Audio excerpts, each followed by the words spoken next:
Joining us now is Fred Burton, an expert on security and terrorism. He's also the Vice President of Intelligence at Stratfor, a think tank based in Austin, Texas. Fred, thanks for joining us. My pleasure. Thank you for having me on.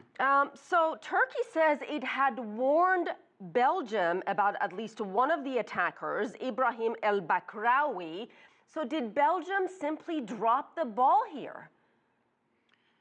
Well, it depends on how you want to look at this. In essence, I know from working similar kinds of terrorism cases back in the 80s and the 90s, sometimes even though a suspect is extradited or deported to another country, you might not have the criminal charges or the violations to pursue. So, for example, just because the suspect was deported, that doesn't mean necessarily that the Belgian authorities had any kinds of criminal charges that they could hang on him.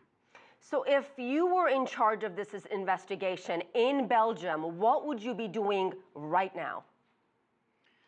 Well, I think that on a practical level, that it's important for your viewers to understand that at a working level, the police officers and the agents and the intelligence services are doing everything they possibly can within the protocols and the judicial requirements and the law, meaning there's certain things that they just can't work around without being accused of abuses. So in essence, there's no doubt in my mind after the carnage in Brussels that the cops are doing everything that they can do.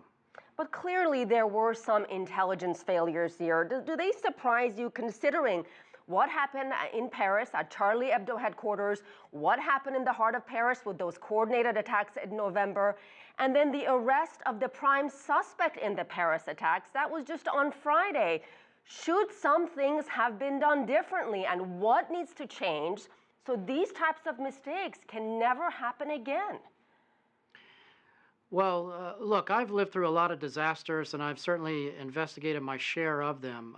Everybody's always accused of intelligence failures, but you really have to look at it in context. After the fact, there's brilliance in hindsight, but if you wind back the clock 24 hours ahead of time, what was known at that given time, how many terrorist suspects were under surveillance, who was a more priority target. This is really the kind of issue that when you get down to the weeds, what you will find is that there are more suspects than you can surveil based on the resources that you have, and that's just reality. Your viewers don't want to hear that, but that's the truth. So we do know there were 4 or 5 people directly involved in these attacks in Belgium. 2 may still be at large. How concerned are you that more people, in fact, may have been involved in these attacks? They're still out there, and they may still be plotting. Well, first, it's highly probable that they're going to kill again. The question becomes, one is, do they have access to additional suicide vests or TATP explosives or machine guns? So until these individuals are hunted down, they are a danger. The public should be concerned, and there's no doubt in my mind that the European services are cooperating to try to find these 2 suspects. Well, we certainly hope that is the case. Fred Burton joining us from Austin, Texas. Thank you, Fred.